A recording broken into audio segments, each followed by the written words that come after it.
మీకు మీకు అన్న నిజంగా మీకు నిరుద్యోగుల తరపున మీరు మాట్లాడాలనుకుంటే ఇలా సీఎం రేవంత్ రెడ్డి కలిపి ఇక్కడే ఉన్నావు. నీ సంగతి నువ్వు చూసుకో. నువ్వు నిరుద్యోగిగా లేవు, నిరుద్యోగుల తరపున లేవు. వాళ్ళకి కాకుండా చేసే ఎత్తుగడలు చేసేటువంటి దరిద్రం చేతిలో ఉన్నావు నువ్వు. వాళ్ళని కూడా తెలుస్తాం ఎవడోడు నీ వెనక ఉన్నది. అన్ని చెప్పాడు. ఊకనే ముత్తనే మాట్లాడుతావు అనుకుంటావు నువ్వు. నేను ఊకేనే ఏం మాట్లాడలేనా? చేరి బీఆర్ఎస్ వాళ్ళ కన్నో లేకపోతే వాళ్ళ కన్నో చేరి జీతాలు తీసుకొని. ఎందుకు అంటే మీకు యాత్రలు చేసినప్పుడు మీరు జీతాలు తీసుకున్నావా? మీకోసం యాత్రలు చేసినప్పుడు మీరు జీతాలు తీసుకున్నావా అన్న? అది కాదన్నా, మీకోసం యాత్రలు చేసినప్పుడు మీరు జీతాలు తీసుకున్నావా చెప్పండి. మీరు అట్లే చెప్తారు కదా, మీరు అట్లే మాట్లాడుతారు కదా. నువ్వు ఇట్లనే సిన్సియర్ గా ఉండరు బాబు. నిజంగా ఇంద్రా నాయక్ అంటాడు స్టూడెంట్స్ కొరకు కొట్లాడినట్టుంటాడు. ఇట్లా ఉండు నువ్వు. నిజంగా నీకు చెప్తున్నా కదా, నువ్వు ఇట్లా ఉంటే ఇట్లనే ఉంటే నువ్వు అనుకున్నట్టే విద్యార్థులకే మంచి జరుగుతుంది. ఎవడో చెప్పినట్టు నేను నిరుద్యోగుల పక్షపాతాన్ని ఉంటానన్నా, నిరుద్యోగుల తరపునే ఉంటాను అన్నా. నేను కూడా చెప్తున్నాను, మీకు కూడా చెప్తున్నాను అన్న. ఎందుకంటే మిమ్మల్ని ఇబ్బంది పెట్టే ప్రయత్నమో మిమ్మల్ని ఏదో చేయాలని ప్రయత్నం మాకైతే లేదు. మీరు నిజంగా మా సమస్యను తీసుకెళ్ళండి. అప్పుడు మేమే మీ దగ్గరకు వచ్చి నువ్వు ఇబ్బంది పెట్టినా అన్నా, నువ్వు ప్రాపగాండా చేసినా అన్నా, నువ్వు ఏది చేసినా మేము విద్యార్థుల కొరకు చేసినానుకున్నావు. చేయండి, అదే మంచిదన్న. మీరు చేసిన ఒకటే, నేను చేసిన ఒకటే. ఏదో మామూలు ఫక్త్ పొలిటికల్ లీడర్ అనుకునే స్థాయికి వచ్చేసి నువ్వు రోల్ కావడానికి చేసుకోకరా. అన్న నాకు ఏ ఉద్దేశం లేదు. మీరు కనుక నిజంగా నోటిఫికేషన్ ఇస్తే లైబ్రరీలో కూర్చొని జాబ్ కొట్టి మీ దగ్గరకు వచ్చి మాట్లాడు. ఇక రాబోయే త్వరలో అంటారు. అంగన్వాడీలు అంటారు, ఆర్టీసీలు అంటారు, గ్రూప్ 1 ఎక్కడ, గ్రూప్ 2 ఎక్కడ, గ్రూప్ 3 ఎక్కడ, ఇవన్నీ నోటిఫికేషన్లు కావన్నా. అరే బాబు, మొన్న ఇదంతా మాట్లాడింది ఎందుకు? దీనివల్ల వచ్చేది వాళ్ళు ఏదో నీకు పక్క నుండి రాసుకుంటానికి చేసుకుంటానికి ఉంటుంది తప్పితే ఏమిటికైనా పనికి వస్తుంది. ఒక స్టూడెంట్ నువ్వు మేలు చేసిన వాళ్ళని జడగొట్టిన తప్పితే ఎందుకు మేలు చేయలేదన్న? ఎందుకు మేలు చేయలేదు? ఇవాళ ఎంత నిరుద్యోగులు ఎంత ఆవేశం ఉందో, ఆగ్రహం ఉంది. ఇలా గవర్నమెంట్ తెలిసింది. నేను చేసిన ఒక చిన్న ప్రయత్నం వల్ల నేను రాకపోతే మీరు వస్తారని తెలుసు కన్నా. నేను రాకపోతే మీరు రాకపోతే వేరే వాళ్ళని అడిగే వాళ్ళం. ఆ పొజిషన్ ఎవరైతే వచ్చే వాళ్ళని అడుగుతాం. ఎందుకు రారన్నా? అంటే ఓట్ల కోసం అయితే వస్తారు కానీ మీరు ఇలా ఉద్యోగాల కోసం అయితే రారన్న. ఏ డ్రామాలు లేదు. అన్న మీరు ఆ మాటలు మాట్లాడకండి ప్లీజ్. మీరు ఉద్యమాలు చేసినట్టు, మీరు డ్రామాలు చేసినట్టు, మీరు ఉద్యమాలు చేసినప్పుడు కాంగ్రెస్ పార్టీ రాలేదు, మేము బస్ యాత్ర అన్న. నేను చెప్పేది మీరు ఇట్లాంటి డ్రామాలు చేస్తుందని ఎవరు మీ దగ్గరికి రావట్లేరు. మీతో మాట్లాడడం అంటే ఎవరు కూడా ఇష్టపడతారు. ఎందుకంటే గిట్టే కైకే అంటారు. ట్రోల్ అయినట్టు మనం ట్రోల్ అయితే ఏం ట్రోల్ తో వచ్చేది?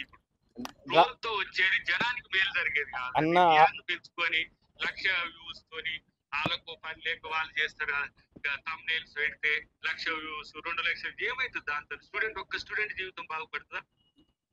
చేసే పనితో వేరే నోటిఫికేషన్లు వస్తాయి. మేము చేస్తున్నాం కానీ నీలాంటి వాడు కొట్లాడితోడికి ఇట్లా ఏళ్ళైపోయి అన్నా అని ఇట్లా అన్నా అని ఏం లాభం దాంతో? ఇప్పుడు మీరే అంటున్నారన్నా, మీరు పెయిడ్ ఆర్టిస్ట్ అని వాళ్ళ దగ్గర తీసుకున్నారని వీళ్ళ దగ్గర తీసుకున్నారని. మీ దగ్గర రాజ్య అధికారం ఉందన్న, మీరు అన్ని నిరూపించే ప్రయత్నం చేయొచ్చు. ఇంకోటి డ్రామాలు చేయాల్సిన అవసరం ఏముందన్న? మీరు నిజంగా నోటిఫికేషన్ ఇచ్చింటే మేమే మీ పూజలు ఎత్తుకునే వాళ్ళం కదా అన్న. సిన్సియర్ గానే మాట్లాడుతున్నా. నిజంగా అన్న వాళ్ళు కలిపే ప్రయత్నం చేయమని చెప్పారు. ఆ రోజు అద్దంకి దగ్గర వచ్చారుగా, మీకు ఒక మాట చెప్పారు. మీరు వాళ్ళ ఎజెండా ఏముందన్న? నా ఎజెండా ఎవరి ఎజెండా? నిరుద్యోగుల ఎజెండే కదా ఇక్కడ. ఎవరి ఎజెండా అయినా అన్న, నేను ఆ రోజు నేను ఎవరి కోసం చేస్తే నిరుద్యోగుల తరపున చేస్తాను. వాళ్ళ కోసమే వీళ్ళ కోసమే కాదన్న. మీరు ఒకవేళ నీ ఎగ్జిక్యూషన్ వెనుక వేరే ఉద్దేశాలు ఉంటాయి కాబట్టి నిన్ను ట్రస్ట్ చేస్తలేరు ఎవరు. అది ఫస్ట్ నీ క్రెడిబిలిటీని కాస్ట్ చెక్ చేసుకో. నా క్రెడిబిలిటీ చెప్పినప్పుడు కాంగ్రెస్ పార్టీ క్రెడిబిలిటీ కూడా మీరు తీసుకోవాలన్న. ఎందుకంటే ఇలా కాంగ్రెస్ పార్టీని గెలిపించి నిరుద్యోగులు ఎక్కడో 15-16% ఉన్న కాంగ్రెస్ పార్టీని ఇలా నిరుద్యోగులు ఊరు వాడ పట్టపల్లెను తిరిగి ఇలా కాంగ్రెస్ పార్టీని గెలిపిస్తే పొలిటికల్ స్టేట్మెంట్ ఏముందన్న? మీరు ఇలా సాయంత్రం కలిపేయండి అన్న. ప్రొవోకేటెడ్ లేకపోతే నీకు నువ్వు ఎస్టాబ్లిష్ కావడానికి చేస్తున్నారు బాబు. విద్యార్థుల కొరకు నువ్వు చేసే తీరు ఉంటే మేము చెప్పేది వింటుంటివి. నువ్వు వినవు. ఎందుకంటే క్రాస్ పెట్టాలి కదా. మీకు ఎవడో చెప్పేటోడు ఉన్నాడు కదా. ఆ చెప్పేటోనికి మీరు సమాధానం చెప్పాలి కదా. ఇట్లా చేసిందన్నా, నేను దాకా చేసి ఇట్లా అడిగినా, నా మీడియాలో వచ్చిందన్న, ఇట్లా దీని కొరకు కదా మీరు చేసేది. అన్న నేను ఎస్టాబ్లిష్ కావాలి, నేను రాజకీయ ఎదగాలనుకుంటే మీ కాంగ్రెస్ పార్టీ కోసం బస్ యాత్ర కన్వీనర్ ఉన్నప్పుడే నేను అన్ని చూసుకోవచ్చు అన్న. అన్న నీ గుండె మీద చేసుకొని అన్న నిజాయితీగా నేను నా కొరకు కాకుండా నేను విద్యార్థుల కొరకు చేస్తున్నాను. నా గుండె మీద ఏం చేస్తా కానీ మా అమ్మ నాన్న ఒకటే చెప్తున్నా, నన్ను కనిపించిన వాళ్ళకు నేను నిరుద్యోగుల తరపునే మాట్లాడుతున్నా. ఏ పార్టీ తరపున కూడా ఒక పుచ్చుకోలేదు. ఏ పార్టీ తరపున నేను ఉన్నది ఒక్కొక్క పార్టీ కాంగ్రెస్ పార్టీ తరపు నుంచి మాట్లాడుతున్నా. నేను చేయలేదన్న. మీరు ఏమో వచ్చినారు కదా, మీరు 2 రోజుల్లో సమస్య పరిష్కారం. నేను పిలుచుకోలేదు, ఎక్కడ కూడా పిలుచుకోలేదు. రేపు గాంధీ భవన్ ముట్టడి ఉంది, ఏదైతే ర్యాలీ ఉందో ఏమైనా వాళ్ళ భార్య ఏ హోదాలో వస్తుందని పెట్టినావు కదా, చెప్పినావు కదా, అది నీకెందుకు ప్రభావం అంటే ఏ హోదాలో వచ్చింది, దాకర్ ఏ హోదాలో వచ్చింది, మరి సమస్యలు దాకర్ ఏ హోదాలో వచ్చింది, మరి ఎందుకు మీరు సమస్యలు పరిష్కరించడానికి వస్తా అని చెప్పిన మీరు కాదు ఇంద్రనాయక్ అంటే చెప్తూ వచ్చింది. ఇంద్రనాయకు నేను చెప్తే మీరు ఎందుకు వస్తారన్న? సమస్యలు ఉండడానికి వచ్చారు. జెన్యూన్ పిల్లలకు వచ్చారు అడుగుతుంటే దాంట్లో ఇష్యూ ఉందరే ఇలా తినాలి కదా అని నేను వచ్చిన, దానికి నువ్వు ఎక్స్ట్రాలు ఏందిరా బాబు దోదినికా బాత్రి ఇవన్నీ కూడా. కానీ విద్యార్థుల కోసం సిన్సియర్ గా కొట్టాడు ఇప్పటికి సలహా చెప్తుంది. ఎందుకంటే వాళ్ళు నిజంగా నిరుద్యోగులు ఎన్ని తెలుసా, నాకు 1000 మెసేజ్లు వస్తున్నాయి నా నోటిఫికేషన్స్. ఎందుకు మొన్న జరిగిన తర్వాత పిల్లల్లో ఒకటి ఏమైందంటే ఏదో ఒకటి జరుగుతుందని దాని వైపు మీరు ప్రభుత్వాన్ని నిర్ణయం తీసుకునే విధంగా ఉండాలి. కానీ మీరు డిస్టర్బ్ చేసేదనుకో ఏమైతుంది? ఆ డిస్టర్బ్ చేయడం వల్ల మీ వల్ల అంత లక్షల మంది విద్యార్థులు చదువుకునేటోళ్ళకి కూడా మీ వల్ల డిస్టర్బ్ అవుతుంది. మొన్న కూడా నీకు అదే చెప్పింది. ఆ వేదిక మీద నిన్ను తిట్టలేకపోయినా తిట్టలేమా? ఇక మేము ఏ డిస్టర్బ్ చేయం, మిమ్మల్ని ఏ ఇబ్బంది పెట్టే ప్రయత్నం చేయం. కానీ మీరు ఎప్పుడు నోటిఫికేషన్ ఇస్తారు, ఎప్పుడు ఒక మాట చెప్పండి. కాదు ఇప్పుడు ఆడ మొన్న మీటింగ్ లో ఉంది, నీ బరువు బజార్లో పడేటట్టు చేస్తుంది కదా, నేను తిడితే నిన్ను తిట్టండి అన్న. ఎందుకు ఆపుతాం? అది కొట్లాడేటోనికి ఆ స్వేచ్ఛ ఉండాలి, ఆ గౌరవం ఇవ్వాలి.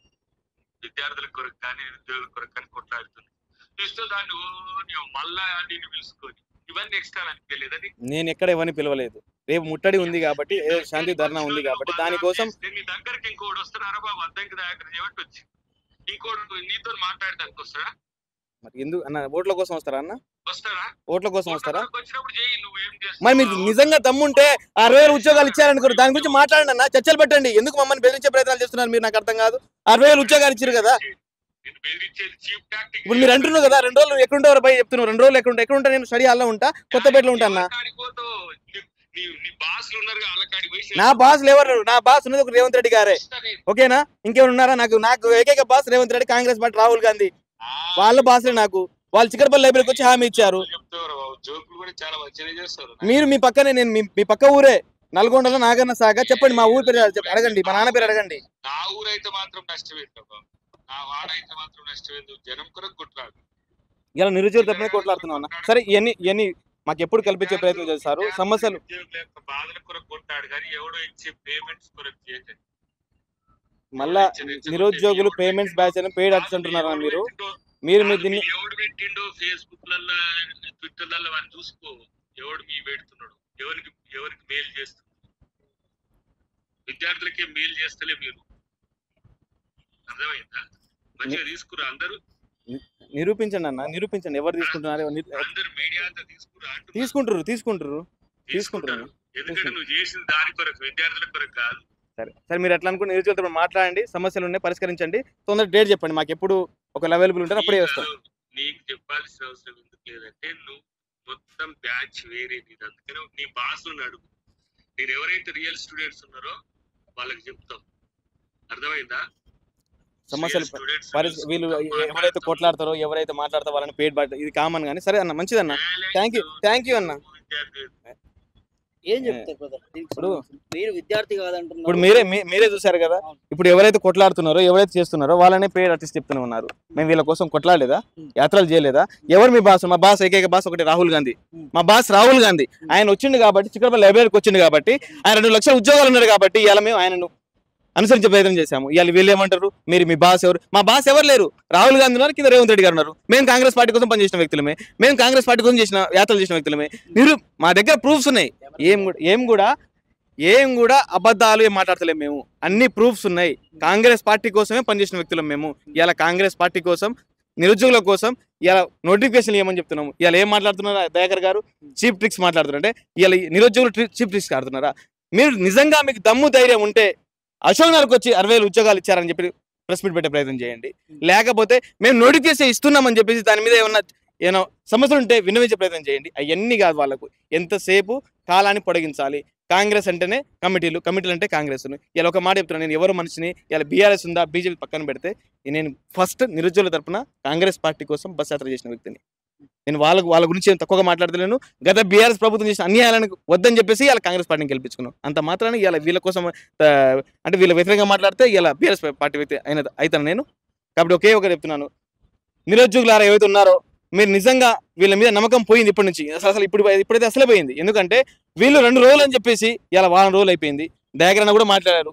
ఎందుకని మాట్లాడిన తర్వాత ఏమంటే మీరు చీప్ ట్రిక్స్ అంటున్నారు. ఆ రోజు మేము మాట్లాడితేనేమో నిరుద్యోగులు మాట్లాడాలని చెప్పిండు, ఉద్యమంలో రావాలని చెప్పిండు, ఎన్ని మాటలు చెప్పిండు. ఇప్పుడు ఇవన్నీ మాట్లాడుతుంటే ఏమంటుంటే మీరు ఇలా పెయిడ్ బ్యాచ్ ఆర్టిస్ట్ అని మీ వెనకాల ఎవరో ఉన్నారని చెప్పేసి మాట్లాడుతున్నారు. ఇదంతా అంటే నిరుద్యోగులు మోసం చేసే ప్రయత్నం. నన్ను కాదు, నన్ను మోసం చేస్తే ఏం కాదు. ఎందుకంటే నేను ఇవాళ సంవత్సరం ఉంటే 2 సంవత్సరాలు వెళ్ళిపోతా, ప్రైవేట్ జాబ్ చూసుకుంటా. కానీ ఇవాళ ఎవరైతే ఉన్నారో 33 లక్షల మంది నిరుద్యోగులు అయితే ఉన్నారో వాళ్ళని మోసం చేసే ప్రయత్నం వీళ్ళు కాంగ్రెస్ పార్టీ చేస్తున్నది. కాంగ్రెస్ పార్టీ వ్యతిరేకంగా ఎక్కడ పోవట్లేము.